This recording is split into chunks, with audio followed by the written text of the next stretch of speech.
I'm fighting. I said, what are they going to do? They're going to have to give me the deal because these guys, I did nothing with them. Then Carmine Persico flips. He's a consigliere. We reported direct to him. He's got a lot of info. But it's still only one guy. You know, it's not going to be corroborated by anybody else. But then others start flipping. Before you know it, a captain, two other good fellas. Until it came out that my boss was bad, I knew I had no shot, nothing to live for in the life. And he actually, he threw me and Jimmy under the bus along with his oldest son, Gregory. So now when it came out, the government was a little interested in what information was out there about the corruption. And that's really what I had to offer, So I came in and, actually I think there were 2 cases that got blown up because of the corruption. Other guys were offered deals that they can live with. And I wound up getting, 10 years. So what I understand is you were brought in to testify against the U.S., not necessarily the mob, correct? No. I had to take the stand and I had to come clean about what I did. Okay. But basically, the only reason they opened the door for me was because of the corruption. They already had all the information. They had Greg, they had Carmine, they had captains. There's nothing I could have added. Got it. They already knew.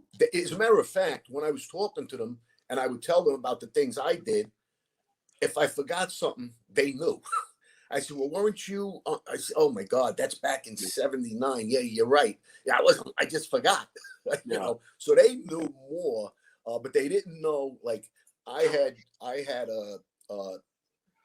the frequency, which is a top secret frequency between the detectives and the FBI for to listen on the scanner to the FBI and the detectives.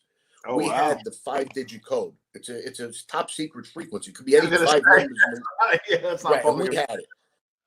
Greg had FBI badges and things like that.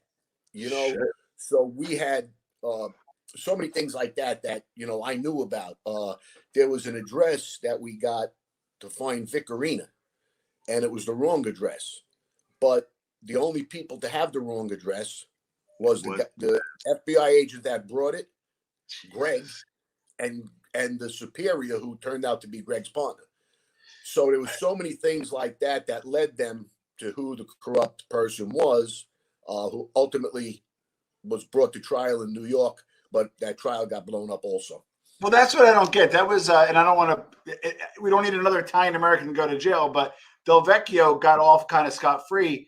Well, what happened in that trial? Well, one of the witnesses against him was Linda, Greg and my ex-girl, and Linda's ex-common law wife. Yeah. And she's probably the one that knew the most about him because Greg told her a lot more than he told a lot of other people. You think you don't tell your wife everything, but he did. Yeah. And this is my opinion, only my opinion. Yeah. I think Linda, she had made this tape years ago with Jerry Capisi, years earlier. Okay. And saying that the Vecchio isn't bad. Now, all the information that his own agents got, plus what I brought to the table, what other people brought, it zeroed in on Lynn. She was protecting him at one point. The reason is, I believe,